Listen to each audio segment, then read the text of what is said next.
아멘. 한 섬마을에 조난자 구조소가 있었습니다. 풍랑이 심해서 파손 사고가 자주 일어나는 사람들을 구조하기 위해서 섬마을 사람들이 뭉쳐서 이제 구조소를 만들었습니다. 구조소로 해야 버려진 낡은 창고를 손질해서 여기저기에서 가져온 의자들 몇 개 모아놓은 곳이 전부였습니다. 보트도 없어서 배 한 척, 그것도 펑크난 이제 수리가 필요한 배 한 척이 전부였습니다. 그러나 많은 마을 사람들이 서로 협심해서 헌신적으로 해서 많은 사람들을 구조했습니다. 시설에 비해서, 규모에 비해서 이 구조한 그런 사람들이 많아지자 이게 이제 사람들에게 소문나기 시작했습니다. 많은 사람들에게 소문이 나서 이제 사람들이 그 구조소로 모여들었습니다. 구조를 받는 사람도 거기에 또 헌신했고, 상당히 외부 사람들도 많이 와서 이제 구조를 하기 시작했습니다. 그 중에는 고학력자도 있었고요, 경제적으로 여유 있는 사람들도 있었습니다. 그러다 보니 구조소가 이제 좁았습니다. 그래서 구조소를 다시 수리해서 크게 지었습니다. 구조소를 크게 짓다 보니까 거기에 필요한 가구들이 또 새로운 가구가 필요했습니다. 그래서 의자도 바꾸고 이제 여러 가지 필요한 가구도 바꾸고 점점 그런데 인테리어가 화려해졌습니다. 이제 많은 사람이 지원하자 구조에 헌신된 사람보다 그 여유에 남는 사람들이 훨씬 많았습니다. 그래서 돌아가서 순번대로 구조를 하기 시작했는데, 여유 있게 기다리는 사람들이 이제 우리가 아무것도 안 하면 그러니까 서로 교제하자, 서로 사교를 좀 즐기자. 그래서 사교 클럽이 만들어졌습니다. 실내 장식은 점점 호화스러워졌고 더 편리한 소파와 오락시설이 갖추게 되어졌습니다. 그래서 그 구조소는 점점점 이제 일종의 사교 클럽처럼 변질이 되어버렸습니다. 그런 와중에 큰 배가 그 섬 근처에서 이제 파산하는 일이 있었습니다. 그래서 구조소에 있는 사람들이 이제 구조를 해야 되는데 사람들이 그것 때문에 회의를 하기 시작했습니다. 우리가 돈이 많으니 우리가 직접 하는 것보다도 사람들을 사서 구조를 하면 좋겠다. 그렇게 결정이 나서 사람들을 사서 구조를 했습니다. 그 중에 몇몇 사람들은 이게 참 본질하고 좀 다르다, 더 이상 우리는 이 구조소에 몸담을 수 없다. 그래서 따로 나와서 옆에다가 구조소를 새로 만들었습니다. 처음 그랬던 것처럼 참 열악한 환경의 구조소였습니다. 그런데 또 열심히 헌신적으로 함으로 말미암아 그 열악한 환경의 구조소지만 많은 사람들을 구조를 했습니다. 그런데 이 구조소 역시 얼마 가지 않아서 마치 첫 번째 구조소처럼 그런 사교 클럽으로 변해버렸습니다. 저는 이 이야기를 얼마 전에 읽으면서 마치 이 이야기가 간단한 예화지만 이것이 주는 우리 한국교회를 향한 메시지가 있다는 생각이 들었습니다. 하나님께서는 우리 교회를 이 땅에 세우실 때 마치 조난자를 구조하는 구조소 역할을 하도록 교회를 세우셨는데, 이제 교회가 처음에는 그 일을 잘 감당하다가 점점 사람들이 많이 모아지고 교회가 사이즈가 커지고 그러다 보니까 본질을 잃어버리는 그런 한국교회의 모습을 볼 때마다 안타까움이 있습니다. 여러분, 사도행전은 교회가 어떤 곳인가를 잘 설명해주는 그런 성경입니다. 사도행전 안에는 교회가 왜 탄생했으며 교회가 어떤 역사를 가지고 교회가 발전하게 되었는지를 잘 보여주는 내용이 나오고 있습니다. 특별히 사도행전에는 두 교회가 소개되고 있는데요, 하나는 예루살렘 교회, 하나는 안디옥 교회가 소개되어 나옵니다. 이 예루살렘 교회를 잘 나타내주는 말씀이 사도행전 2장 42절 47절 말씀입니다. 우리 같이 한번 살펴볼까요? 제가 먼저 읽겠습니다. 그들이 사도의 가르침을 받아 서로 교제하고 떡을 떼며 오로지 기도하기를 힘쓰니라. 43절은 여러분들이 읽어주실래요? 사람마다 두려워하는데 사도들로 말미암아 기사와 표적이 많이 나타나니 믿는 사람이 다 함께 있어 모든 물건을 서로 통용하고 또 재산과 소유를 팔아 각 사람의 필요를 따라 나눠주며 날마다 마음을 같이하여 성전에 모이기를 힘쓰고 집에서 떡을 떼며 기쁨과 순전한 마음으로 음식을 먹고 하나님을 찬미하며 또 온 백성에게 칭송을 받으니 주께서 구원받는 사람을 날마다 더하게 하시니라. 예루살렘 교회는 우리가 방금 읽은 대로 기사와 표적이 많이 일어나고 참 사람들이 사랑이 많았어요. 서로 그 부족한 것 있으면 서로 채워주고, 그리고 날마다 모이기를 힘써요. 근데 성전에서만 모인 게 아니라 집에서도 날마다 모이기를 힘썼던 교회, 이게 바로 예루살렘 교회였습니다. 여러분, 예루살렘 교회 성도님들이 행복했을까요? 행복하지 않았을까요? 예, 예루살렘 교회의 성도님들이 굉장히 행복했을 것입니다. 그런데요, 예루살렘 교회 성도님들이 놓친 게 하나가 있습니다. 바로 사도행전 1장 8절, 하나님이 교회를 세우시기 전에 부탁하신 지상명령이라고 말씀하시죠. 사도행전 1장 8절의 말씀을 교회가 놓쳤습니다. 오직 성령이 너희에게 임하시면 너희가 권능을 받고 예루살렘과 온 유대와 사마리아와 땅끝까지 이르러 내 증인이 되리라 하시니라. 예루살렘 교회 성도님들이 서로 교제하고 서로 사랑하고 서로 이건 너무 좋았는데, 이제 그 예루살렘에만 머무르면 안 되고 뭐라고 성령님 말씀하셨어요? 온 유대와 사마리아와 땅끝까지 이르러 증인의 역할을 해라. 이게 바로 예루살렘 교회에 하나님 말씀하신 말씀이었어요. 그런데 예루살렘 성도님들은 이제 예루살렘 안에서만 서로 교제하는 일에 집중했습니다.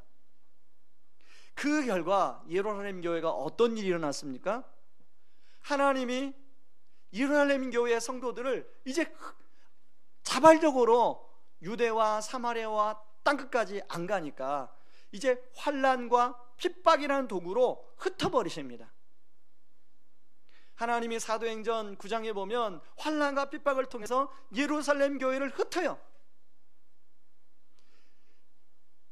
그런데요, 여러분, 역사적으로 예루살렘 교회가 AD 70년 로마 티투스 장군에 의해서 완전히 사라집니다. 역사 속에서.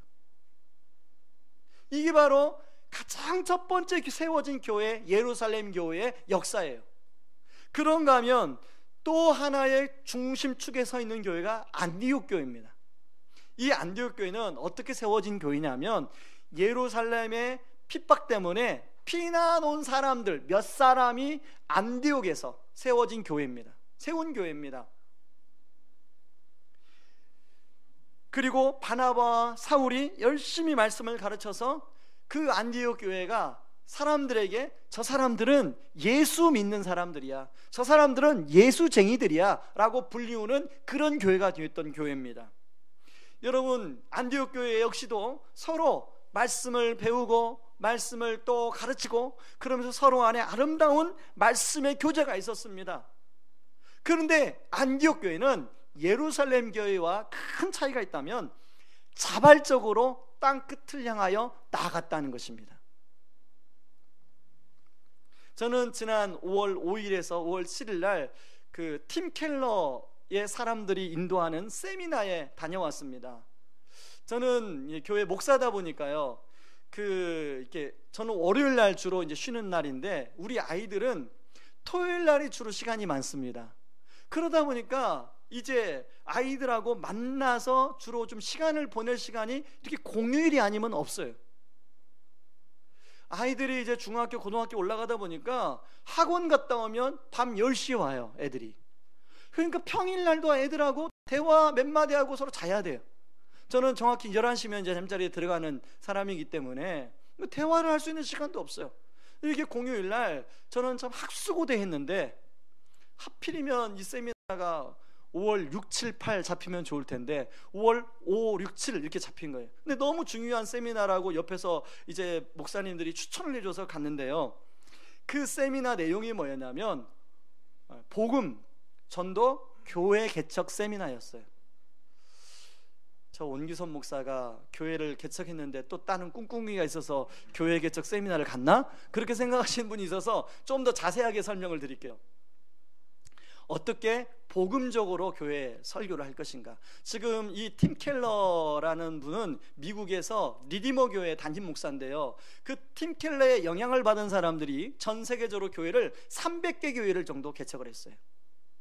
근데 그 중에 자립해서 본질적인 사역을 하는 교회가 90%가 넘는데, 뭐 어떤 분은 85%다, 어떤 분은 90%다 하는데, 어떻든 간에 제가 그렇게 들은 바에 의하면 그렇습니다. 여러분, 그게 굉장히 대단하잖아요.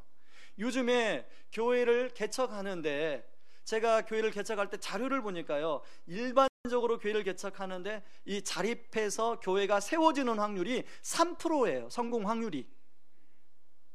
그리고 저처럼 이렇게 지원을 받아서 분립해서 성공하는 확률이 15%예요. 이게 85%, 90% 대단한 확률이잖아요. 여러분, 안 놀라시나요?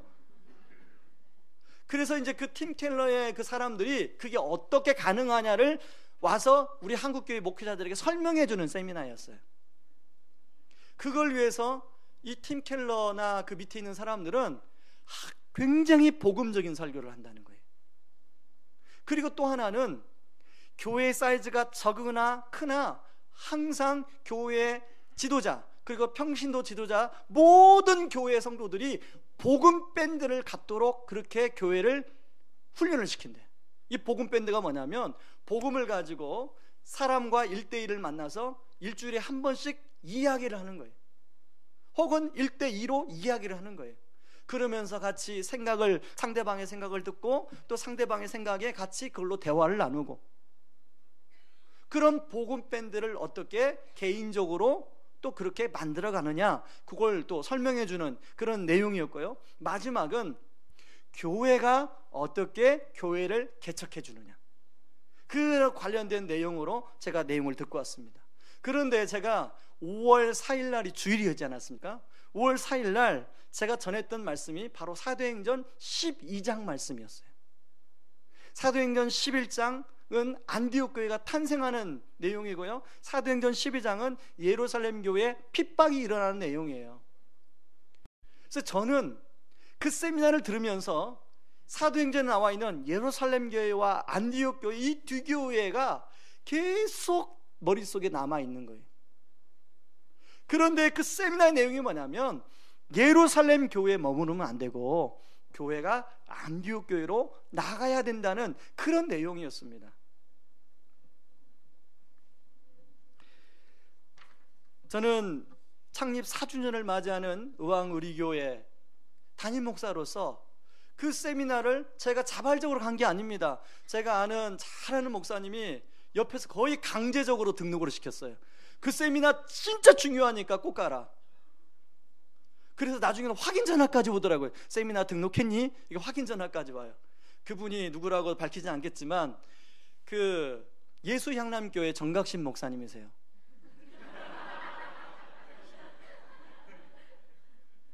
그런데 제가 그 세미나 다녀와서 왜 그 목사님 그렇게 강조하고 그렇게 중요하게 얘기했는지를 알겠고 너무 고맙게 생각이 되더라고요.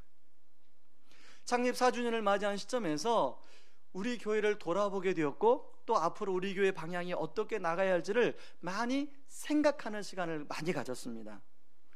저는 의왕 우리 교회가 예루살렘 교회에만 머무르지 않고 안디옥 교회로 나아가는 그런 교회가 되기를 원합니다. 여러분, 지금 한국 교회가 하나님의 영적 구조소로 교회를 세웠는데, 많은 교회들이 제가 보는 관점에는 이제 구조소 역할을 잘하다가 점점 뭐 완전히 사교 클럽으로 가지 않았는데요, 점점 그렇게 가는 것 같아요. 우리 교회도 자칫하면 그렇게 갈 수가 있어요. 그런 시점에서 그런 세미나를 통하여 또 사도행전 말씀을 통하여 우리가 예루살렘 교회에 머무르지 아니하고 안디옥 교회로 나아갈 때 그것이 우리가 사는 길이다, 그게 여러분들이 사는 길이고 제가 사는 길이다, 그런 생각이 들더라고요. 그렇다면 여러분, 그런 교회가 되기 위해서 우리가 어떻게 해야 될까요?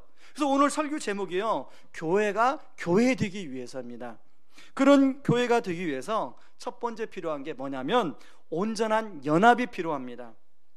이번 체육대회에서 그 팀별로 여러 명이 나와가지고 박스를 쌓는 게임을 했습니다. 여러분 동영상을 보셨죠?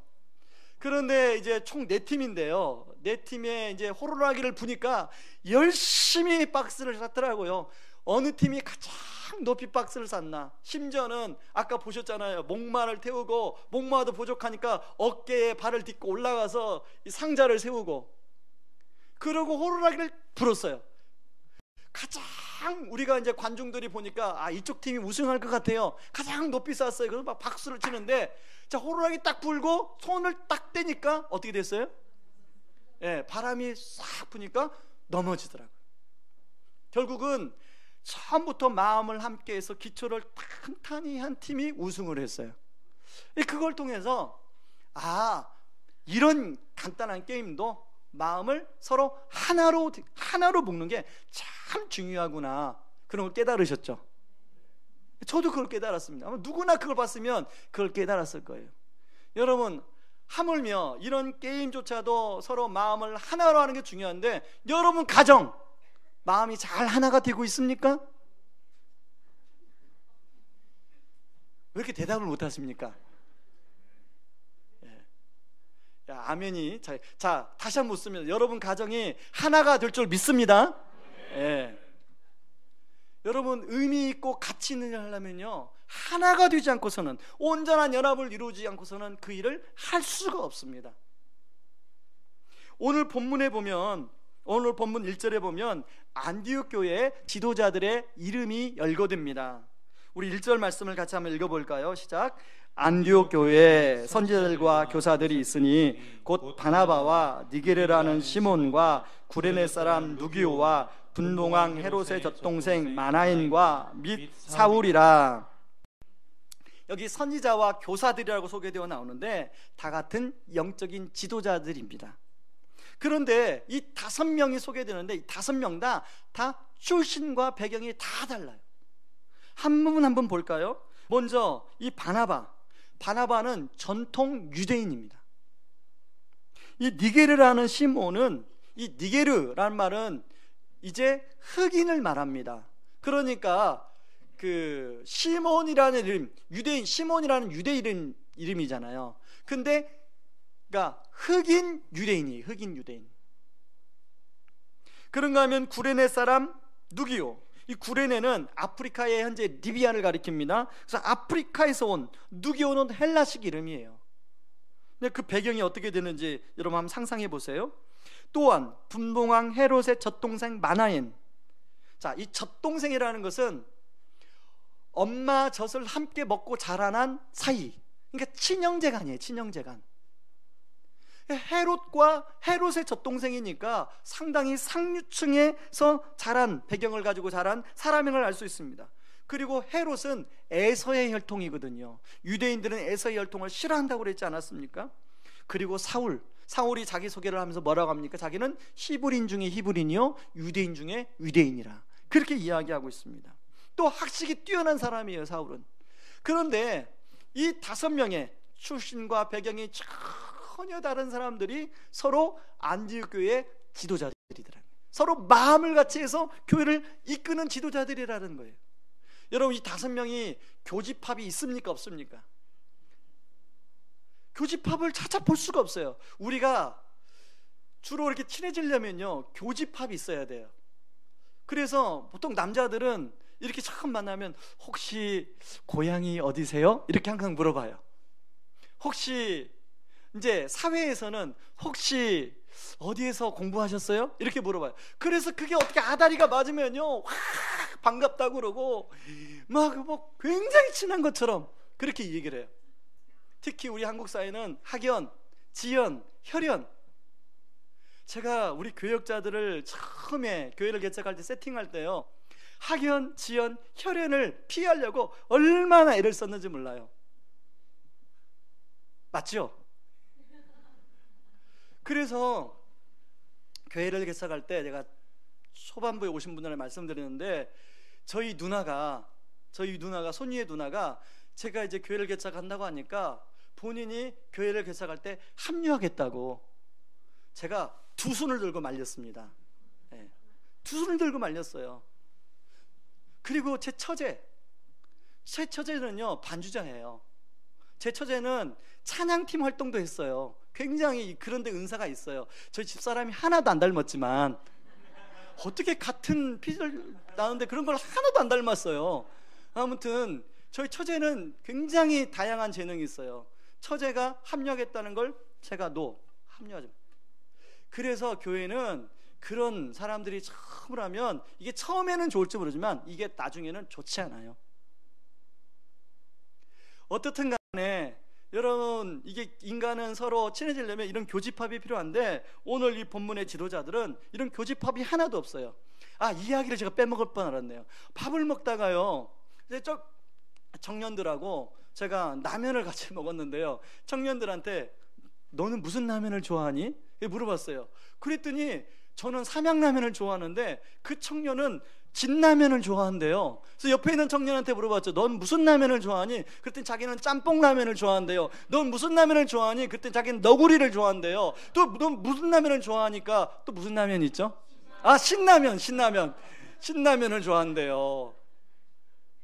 그러다가 한 청년이 그러는 거예요. 목사님, 진짜 맛있는 라면이 있는데 이 라면 먹어보면요, 그날 다음 라면은 못 먹어요. 그래서 참깨라면이 그렇게 맛있다네요.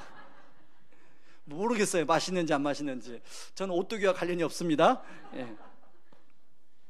여러분, 교회는 이렇게 다양한 사람들이 모입니다. 서로 다양한 사람들이 모여요. 그러니까 신앙생활의 배경도 다르고요, 그리고 기질도 다르고요, 성향도 다르고요, 아무튼 성격도 다르고, 심지어는 어떤 사람은 말을 이렇게 하는 사람이 있고 어떤 사람은 말을 천천히 하는 사람이 있어요. 다 달라요.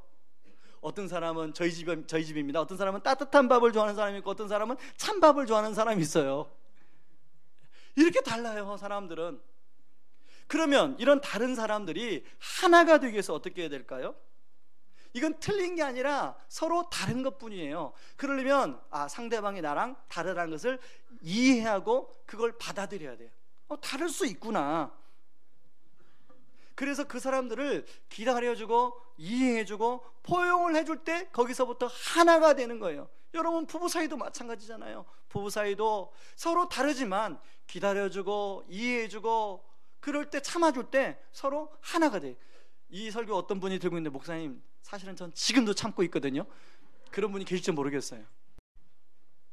평생 부부는 참는 것 같아요. 저는 우리 집 그분에게 참 감사합니다. 저를 계속 참아주셔서. 앞으로도 계속 참아주시기 바랍니다. 여러분, 우리가 하나가 되기 위해서는 이게 필요합니다. 참아주는 거, 서로 배려해주는 거, 서로 하나가 되기 위해서 노력하는 거. 그럴 때 온전한 연합으로 나갈 수 있고, 온전한 연합이 되면 본질적인 일을 감당할 수 있는 줄 믿습니다. 그러면 어떻게 하면 두 번째로 교회가 교회되게 할 수 있을까요? 영적 감흥력을 가질 때 교회가 교회될 수 있는 줄 믿습니다. 이 영적 감흥력이란 말이 어려운데 저를 한번 따라하시기 바랍니다. 영적 감흥력. 오늘 본문에 보면 금식하며 기도하는 내용이 두 번 나옵니다. 2절 말씀을 같이 읽어봅니다. 시작. 주를 섬겨 금식할 때에 성령이 이르시되 내가 불러 시키는 일을 위하여 바나바와 사울을 따로 세우라 하시니 이에 금식하며 기도하고 두 사람에게 안수하여 보내니라. 여러분, 우리는 금식 기도하면 이 잘못 알고 있어요. 금식 기도하면 내가 뭘 원하는 걸 얻기 위해서 금식하면서 하나님 주시옵소서, 주시옵소서, 안 주면 제가 끝까지 밥 안 먹겠습니다, 주시옵소서. 그렇게 금식 기도를 알고 있는 분이 계시는데 그것도 때로는 필요하죠. 그런데 그것은 신앙이 어릴 때 하는 금식 기도예요. 여러분, 우리 집안에 우리 아이가 이제 자기가 원하는 걸 그 부모님께 얻기 위해서 단식 투쟁에 들어갈 때가 있잖아요. 그럼 누가 집니까? 그 아이한테. 그 아이가 집니까? 엄마가 집니까? 엄마가 져요. 알았어 밥 먹어 내가 해줄게. 우리 하나님이 그런 식으로 우리 하나님 앞에 금식기도 여러분 그동안 했을 텐데 이제는 좀 이제 신앙이 성장했으면 그런 기도는 하지 마시고, 금식기도는 뭐냐면 인간의 가장 기본적인 욕구를 내려놓는 거, 내 안에 불순물을 내려놓고 정말로 하나님의 뜻대로 내가 하나님의 음성 앞에 순종하겠다는 것입니다. 그래서 내 안에 이런 불순물을 다 금식을 통해서 제거함으로써 하나님이 나에게 뭐라고 말씀하시나, 성령님이 나에게 뭐라고 말씀하시나 그 음성을 듣고 거기에 순종하는 게 영적 감흥력이에요. 원래 감흥력이라는 단어를 사전에 찾아보면요, 직관력 이렇게 나타나요. 주로 감흥력이라는 단어를 누가 많이 쓰냐면 무당들이 많이 씁니다. 무당들이 신내림 있죠, 신내림. 이게 감흥력이에요.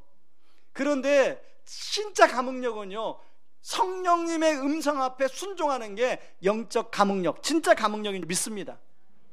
오늘 이제 이 안디옥 교회 지도자들이 금식하며 기도하면서 성령의 음성 앞에 순종해요. 그럴 때 성령님이 뭐라고 말씀하세요? 이제 안디옥 교회가 성장하고 부흥하니까 니네끼리 잘 먹고 잘 살아라, 그렇게 말씀하지 아니하고 바나바와 사울을 따로 세워 파송해라, 이런 성령의 음성이 떨어져요.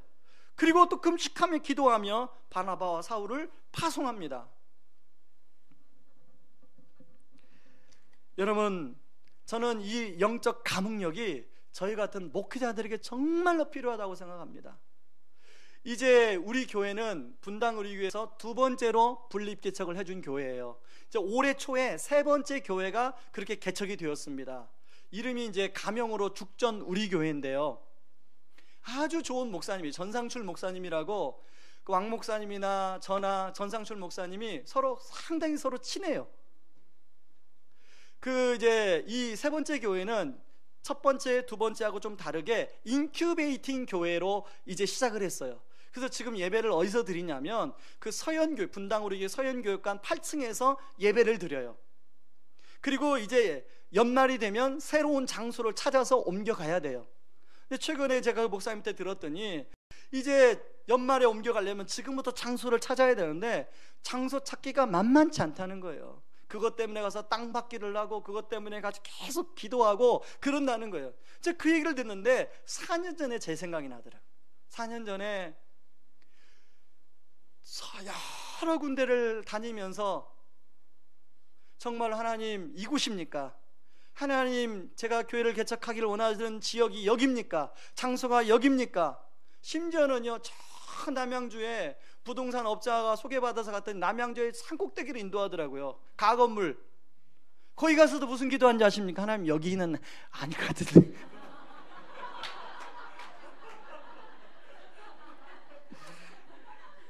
예.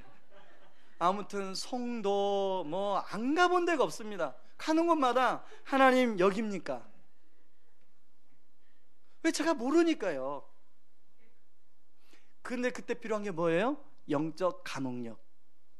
하나님이 그 결과로 이곳을 허락해 주셔서 우리가 함께 예배 드리는 거 아니겠습니까? 여러분이 앉아있는 자리가 그런 영적 감흥력의 결과로 주어진 자리인 줄 믿습니다. 그런데 제가 목회를 해보니까요, 영적 감흥력은 계속 필요해요.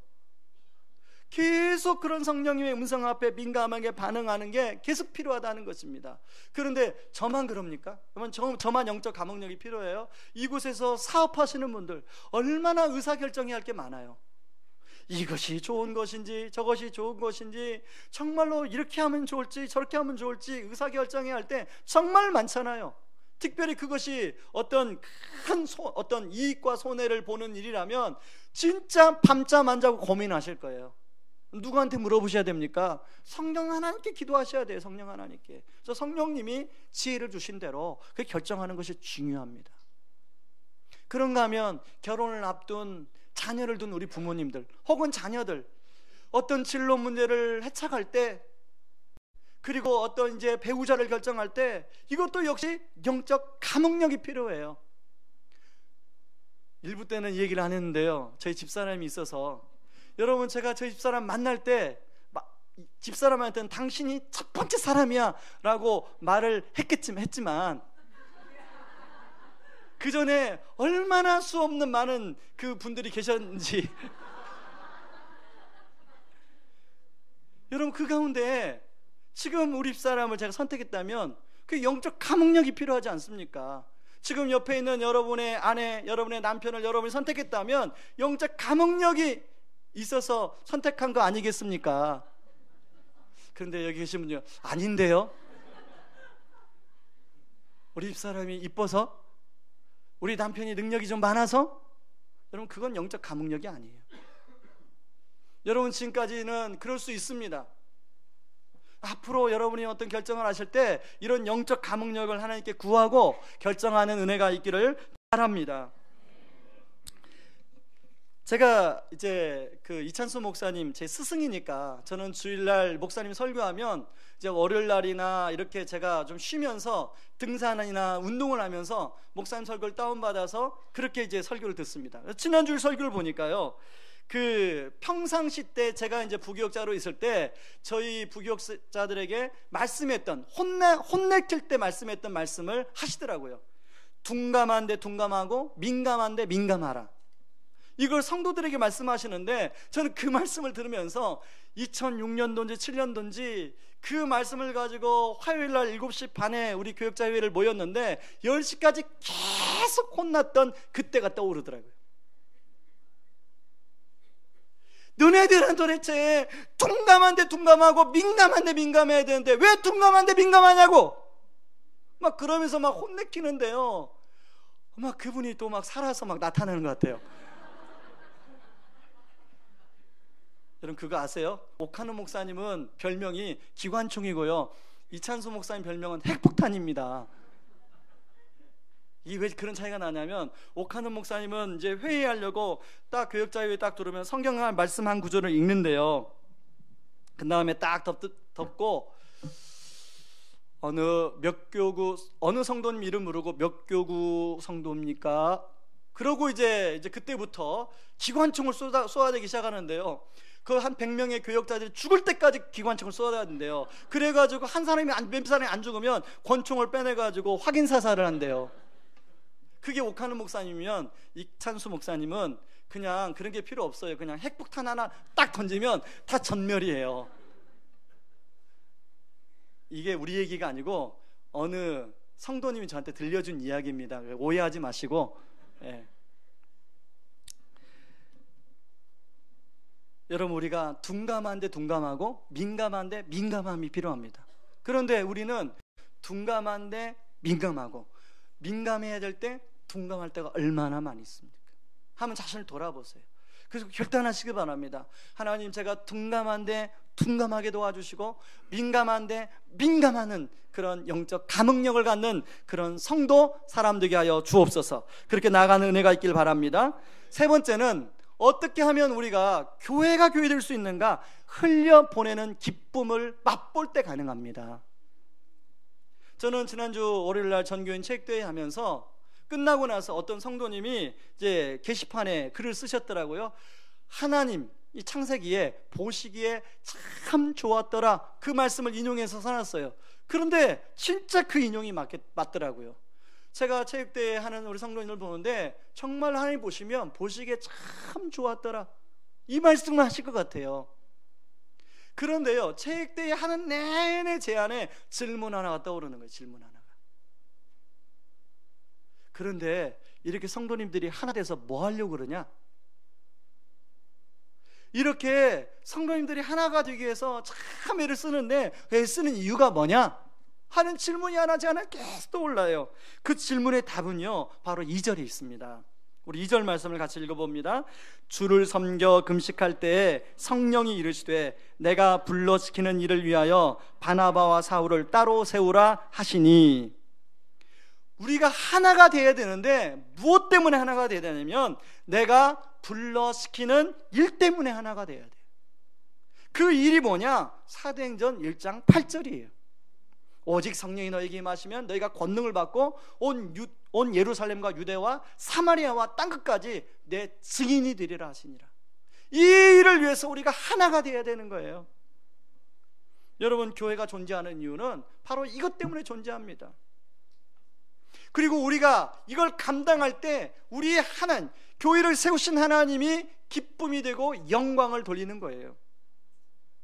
성령님은 이제 바나바와 사울을 이방인에게 복음을 전하기 위해서 선교사로 파송하라고 하는데요, 여러분, 바나바와 사울이 안디옥 교회에 어떤 역할을 한 사람들입니까?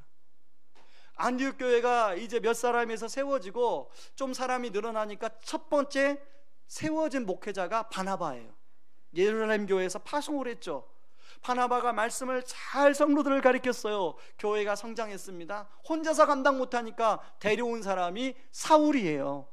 사울과 바나바가 동역해서 열심히 말씀을 가르쳤더니 그 안디옥 사람들이 그리스도인이라 불리움 받았어요. 교회가 많이 성장을 한 거죠. 많이 부흥을 한 거죠. 자, 안디옥 교회의 성도님들은 그런 바나바와 사울을 기꺼이 보내기가 쉬웠을까요? 쉽지 않았을 거예요. 이제 말씀의 은혜를 받으니까 그 정이 들었어요. 떠나보내기 싫어요. 제가 2009년도에 이제 그 이찬수 목사님이 안식년을 갔습니다. 그런데 안식년 가기 전에 얼마나 많은 성도들이 안식년 가는 것 때문에 홈페이지에 막 글을 쓰는지 몰라요.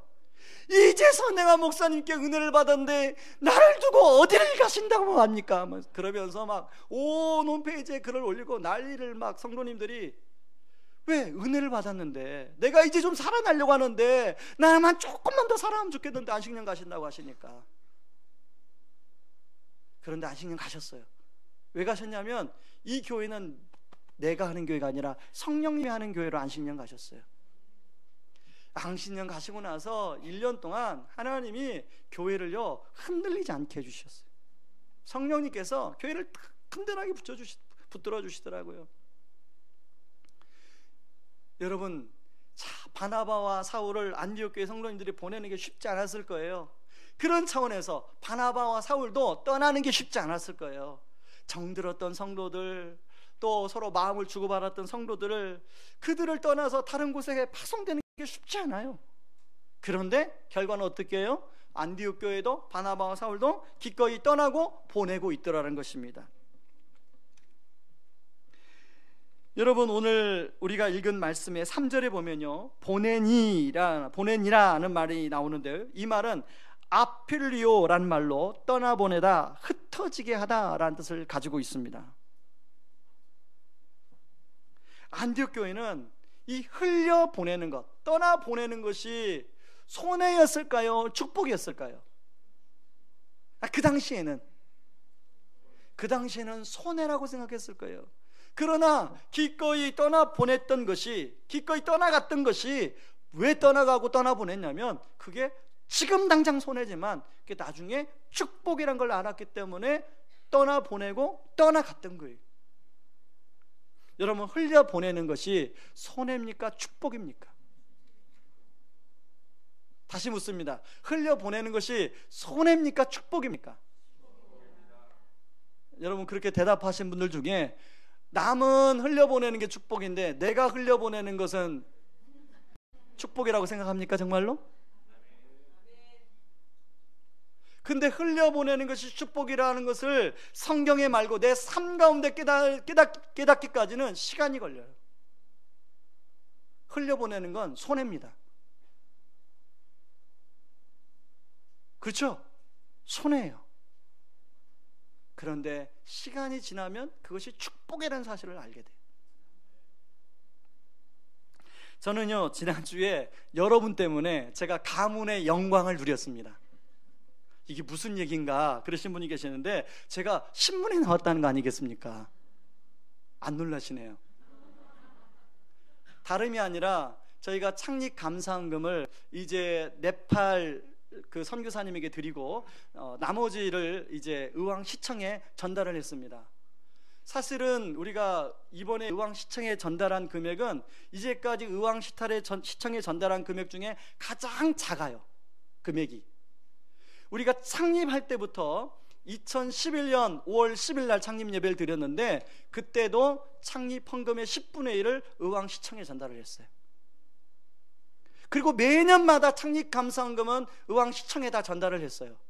근데 한 번도 그쪽에서 먼저 와서 뭐 사진을 찍자 이런 얘기를 제안한 적이 없습니다. 그런데 이번에는요, 저는 그래서 이제 아예 담당 부서 사역자와 부장님이 가서 그걸 전달을 합니다. 그랬더니 그 의왕시청에서 어떤 연락이 왔냐면, 시장님하고 좀 사진을 좀 찍어주시지 않겠습니까? 그런 연락이 왔어요. 그래서 곰곰이 제가 과연 이 시점에서 의왕시장님하고 그 사진을 찍고 이렇게 얼굴을 내보이는 게 앞으로 우리 교회가 하는 이 지역사회 일환에 도움이 될까 말까를 한참 고민하다가, 이쯤이 되면 사진을 한번 찍는 것도 괜찮겠다.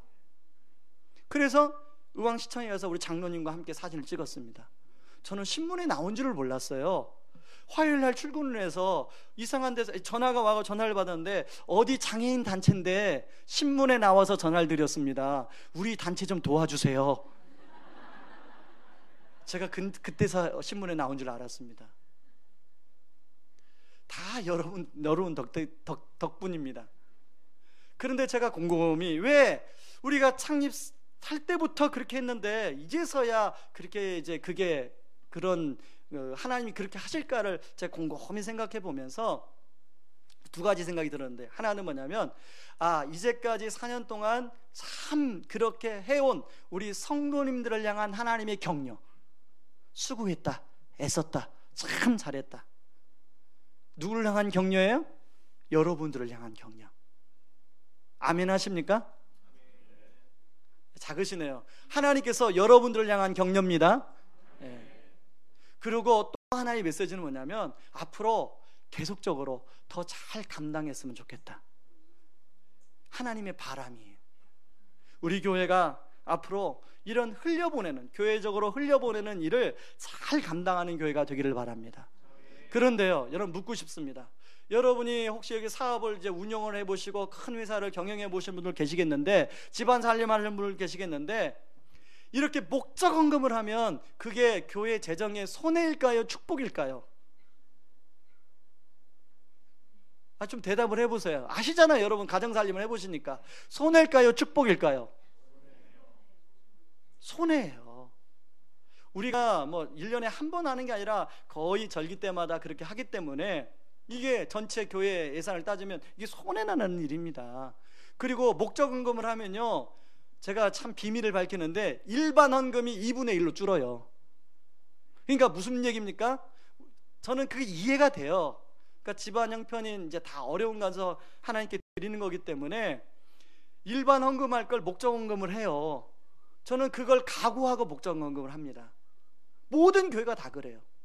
그러나 그럼에도 불구하고 우리가 기속적으로 목적 헌금을 해서 흘려 보내야 되는 이유가 뭘까요? 그게 교회가 세워진 목적이기 때문에 그런 거예요. 그게 교회가 세워진 하나님의 뜻이기 때문에 그런 거예요. 믿으십니까? 앞으로도 계속 그렇게 하실 겁니다.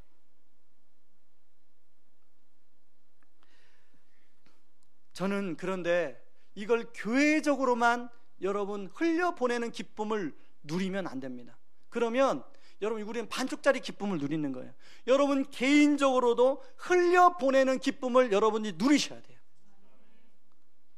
여러분이 교회에 헌금하는 거 빼놓고요, 여러분이 개인적으로 여러분 주변에 어려운 사람들에게 기꺼이 여러분의 일부를 떼어서 주고, 또 하나님께서 어떻게 하시는을 여러분이 경험해 보시기 바랍니다. 특별히 우리 청년들에게 좀 권합니다.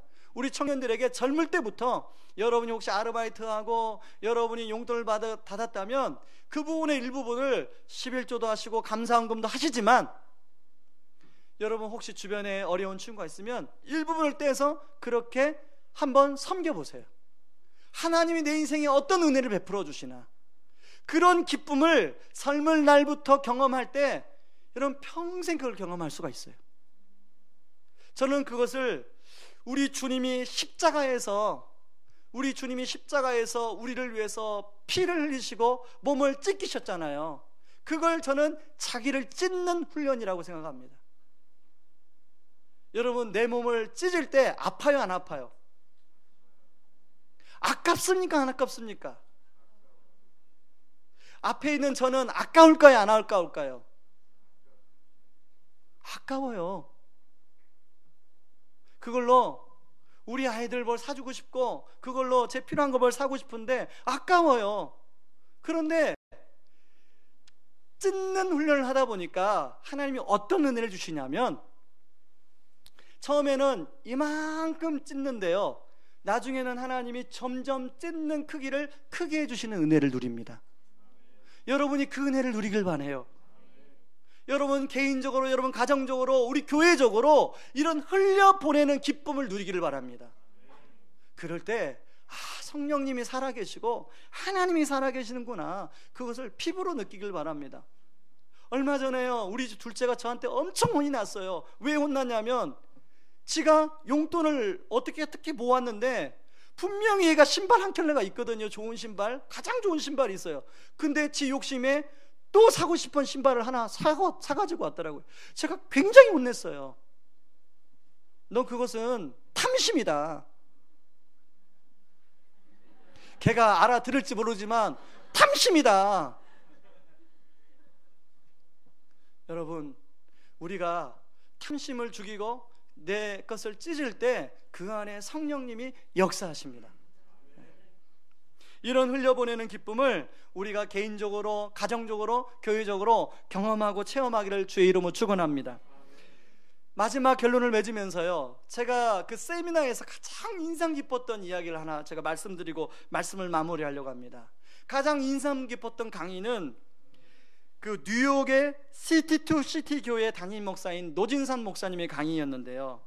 이분은 팀 켈러가 이제 교회 세운 교회 중에 1호 교회 목사님이에요. 그러니까 분리개척 중에 1호 교회 목사님이에요. 그 목사님이 이제 뉴욕의 그 맨하탄에 아주 중심부의 교회를 세웠는데요. 거기는 엘리트가 주로 보이는 엘리트. 특히 이제 그 중국인들 한국 1.5세, 한국 2세, 그리고 백인들, 이런 사람들이 이제 주로 모이는 교회인데 150명이 될 때 50명을 떼어서 분리개척을 했대요.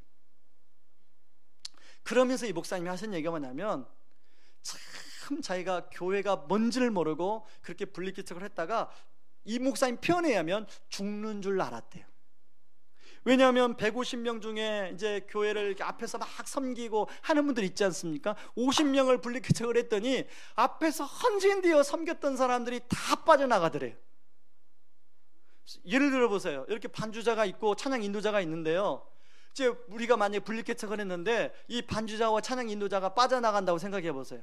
그러면 누가 찬양 인도를 하며 누가 반주를 하며, 그런 일이 그 교회에 생긴 거예요. 그러니까 얼마나 이 목사님이 힘들어요. 목회가 오랫동안 목회가 힘들었대요, 그것 때문에. 그런데 250명이 하나님 은혜로 이제 250명이 돼서 또 50명을 분리개척을 했대요. 그때는 훨씬 수월하더래요. 근데 그렇게 분리개척하면서 힘들고 어려웠는데 나중에 보니까 분리개척된 교회를 통해서 하나님이 자기 교회에서는 자기 교회 성도들이 할 수 없는 사역들을 일으키는데요. 자기 이 교회는 엘리트만 있다고 그랬잖아요. 그런데 이제 분리개척된 교회는 그 슬램가 그쪽에 교회를 해서 그 사람들을 향한 사역들을 펼치는데요, 자기 교회인들이 나중에 도전을 받더래요.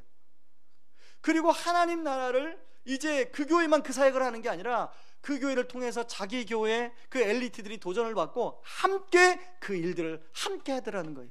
그래서 이분이 말씀하신 거냐면, 교회가 세워진 목적은 교회 부흥이 아닙니다. 교회가 세워진 목적은 하나님 나라 확장입니다. 그 단어가 제 마음에 확 박히더라고요. 여러분, 저는 목사기 때문에요, 우리 교회가 부흥이 되면 좋아요. 여러분, 여기 사업하시는 분들 그 사업장의 매출이 늘어나고 순이익이 늘어나면 좋아요, 안 좋아요? 당연히 좋죠. 그런데 교회는 그럴수록 사도행전 1장 8절을 항상 머릿속에 두어야 돼요. 그래서 하나님의 때가 될 때 우리 교회도 하나님의 때가 될 때, 제가 역시 분리개척을 해서 교회가 세워졌기 때문에 제 마음속에는 언젠가는 분리개척을 해야 된다는 마음이 있었어요. 그 목사님 강의 듣기 전에도. 근데 그 강의를 듣고 나서 제 생각이 변화가 뭐냐면, 그때가 언젠가, 그 전에는 그 은혜의 동산교회, 우리 교회에 이제 부흥 강사로 오셨던 목사님, 은혜의 동산교회와 그리고 예수향남교회, 그 교회 정도 사이즈가 됐을 때, 그 교회가 올해 이제 교회 분리개척을 시작하거든요. 그 정도 사이즈가 되면 우리가 교회를 분립하면 좋겠다라고 저는 마음속에 생각하고 있었어요. 그런데 성령님이 그 생각이 잘못됐다고 말씀해 주시더라고요. 그때를 뭘로 분별하냐? 준비된 사람으로 분별해야 된다. 그래서 그 사람을 잘 준비시켜야 된다는 메시지를 저한테 해주시더라고요. 저는요, 이 이야기가 이제 우리가 지금 당장 그래서 분립개척을 하자 이거 아닙니다. 우리가 그 일을 위해서 사람을 잘 준비시키고 또 그 일을 위해서 성령님 우리 교회 공동체에 말씀하실 때는 이게 목사 개인의 생각이 아니라 우리 모든 성도님들에게 마음을 주실 거예요. 이것이 축제처럼 어떤 그 자연적으로 몸을 찢을 때 성령님께서 자연적으로 일하시지 이게 억지로 하지 않으세요. 그래서 하나님 때가 될 때 모든 성도님들에게 이 축제처럼 우리에게 허락해 주실 것입니다. 저는 그날을 기대해요.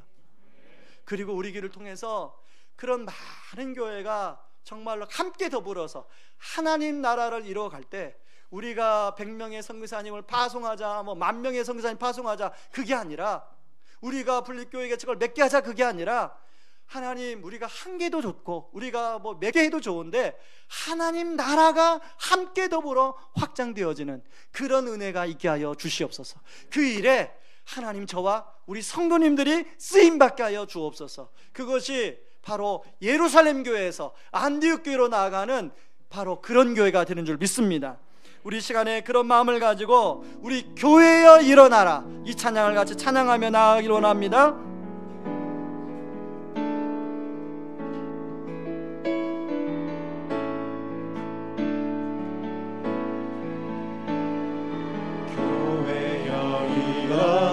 주께서 부르시니 두려움과 실패 내려놓고 교회여 일어나라. 다시 한번 교회여 일어나라. 주께서 보내시니 우리를 부르신 삶의 자리에서 교회여 일어나라. 교회여 일어나라.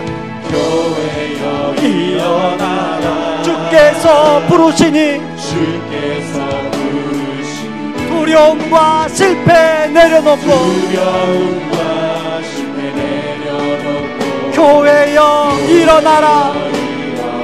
교회여 일어나라.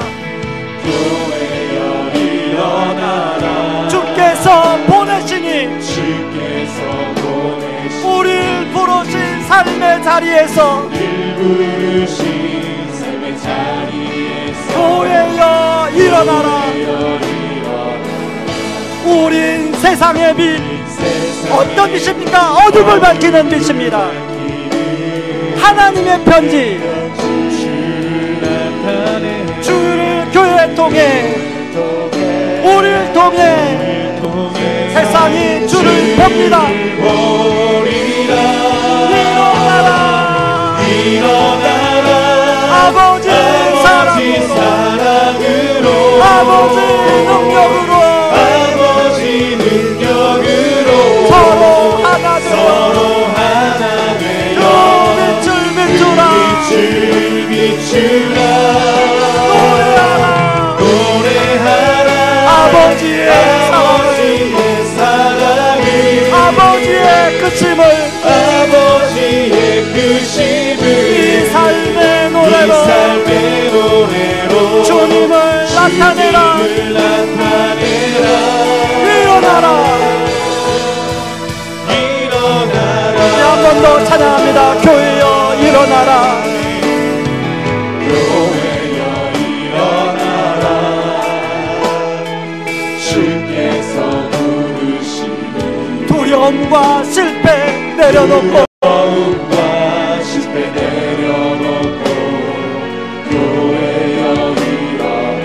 교회여 일어나라. 주께서 우리를 보내십니다. 우리를 부르신 삶의 자리에서 교회여 일어나라. 우린 세상의 빛입니다. 하나님의 편지입니다. 주의 교회를 통해 우리를 통해 세상이 주를 보리라.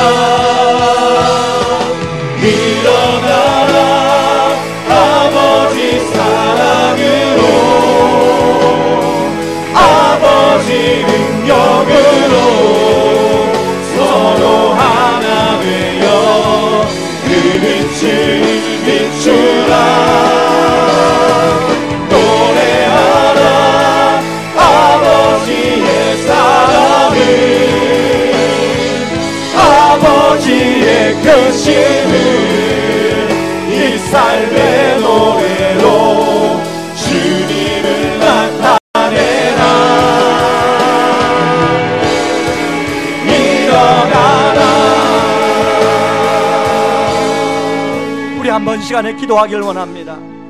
여러분, 우리는 그 구조소처럼 혹시 사교 클럽으로 가고 있지는 않습니까? 구조소가 세워진 본질적인 목적은 사람들을 구조하는 역할을 할 때 구조소다울 수 있습니다. 하나님 아버지, 의왕 우리 교회가, 아니 한국교회 다른 교회 말고 의왕 우리 교회가 하나님 사교 클럽으로 가지 아니하고 하나님 영적 구조소 역할을 제대로 하는 교회가 되게 하여 주시옵소서. 그러기 위해서 하나님, 다양한 사람들이 모였지만 열린 마음과 포용으로 온전한 연합을 이루게 하여 주시고 영적 감옥력을 가지고 성령의 음성 앞에 순종하며 나가게 도와주시고 모이고 하나 되는 기쁨에 머무르지 않고 흘려보내는 기쁨을 추구하는 교회가 되게 하여 주시옵소서. 추구하는 성도님들이 되게 하여 주시옵소서. 우리 같이 한번 기도하며 나아갑니다. 기도하겠습니다. 고마우신 하나님 아버지, 고맙고 감사합니다. 아버지 하나님, 하나님께서 4년 전에 아버지 하나님 고난당을 아버지 우리 교회가 아버지 하나님 알고 좋아하는 아버지 아버지 우리가 예수님을 들어오고 하나님으로 아버지 아버지 설량하여 아버지 가야 된다는 사실을 우리가 놓치지 않도록 하나님 아버지로 도와주시옵소서. 아버지 하나님, 아버지 하나님, 예루살렘 교회 머물지 않고 안지를 뒤로 나아가기 위하여 아버지 하나님, 우리가 아버지 하나님 아버지 하나가 되게 도와주옵소서. 서로 용납하고 배려하고 서로 참아도 그런 아버지 하나님 우리가 위하여 주시옵소서. 하나님 아버지, 또 하나님을 우리가 영적 감옥력을 가지고 성령님의 인사 앞에 순종하는 아버지 하나님, 아버지 하나님 성도님을 보길 원합니다. 아버지 하나님 그에서 순종하게 하여 주시옵소서. 아버지 하나님 기만 아니라 아버지 하나님 뛰어보내는 기쁨을 누리게 하여 주시옵소서. 아버지 지금은 작은 것을 주지만 아버지에서 큰 것을 주시는 그런 은혜를 나라하여 주시옵소서. 아버지 하나님 그것을 주는 그런 아버지 하나님 은혜를 주시옵소서. 오 하나님 아버지, 하나님 아버지 도와주시옵소서. 하나님 아버지, 아버지 그래서 아버지 하나님과 교회적으로 아버지 하나님 개인적으로 아버지 하나님 이런 아버지 하나님 예루살렘 교회가 안녕교회로 나아가는 은혜가 있도록 도와주시옵소서. 아버지 하나님 은혜가 있도록 아버지 하나님 아버지 하나님 아버지 하나님 이겨보는 교회가 아버지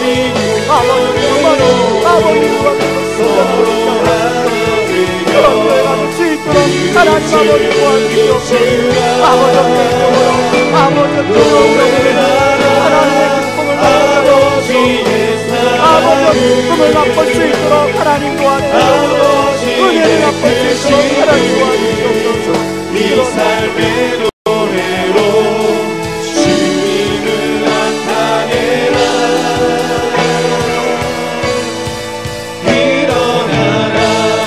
일어나라 아버지 사랑으로 일어나라 아버지 사랑으로 아버지 능력으로 서로 하나 되어 그 백설 개초라 노래하라 아버지의 사랑을 아버지의 크심을 이 삶의 노래로 주님을 나타내라. 일어나라. 하나님 아버지, 하나님 우리 교회에 허락하신 영적 구조소의 역할을 잘 감당하는 교회가 되게 하여 주시옵소서. 하나님 나도 모르게 우리도 모르게 사교 클럽으로 변질되지 않도록 붙들어 주시고 예루살렘 교회만 머무는 게 아니라 안디옥 교회의 모습으로 나아가는 의왕 우리 교회 되게 하여 주옵소서. 그러기 위해서 서로 영적으로 연합하게 도와주시고 성령 감흥력을 가지고 성령님의 음성 앞에 순종하며 살아가게 도와주시고 개인적으로 가정적으로 교회적으로 흘려보내는 기쁨에 동참하여 하나님, 그것이 손해가 아니라 축복이라는 것, 작은 것을 찢음으로 더 큰 것을 찢을 수 있는 은혜를 주신다는 것을 경험하는 의왕 우리 교회 모든 성도님들 되게 하여 주옵소서. 지금은 우리를 죄에서 구원하시기 위해 자신을 친히 십자가에 내어주신 그 크신 우리 주 그리스도의 은혜와 아들을 내어주면서까지 우리를 사랑하신 하나님의 다음 없는 사랑하심과 지금도 우리를 위하여 친히 기도해 주시고 동행하여 주시는 성령님의 은혜가 교회가 교회되기 위해서 온전한 연합을 누리고 영적 감흥력을 가지고 순종하며 흘려보내는 기쁨을 누리기 원하는 모든 성도님들의 삶 위에 이제로부터 영원까지 항상 함께하기를 주의 이름으로 축원하옵나이다. 아멘.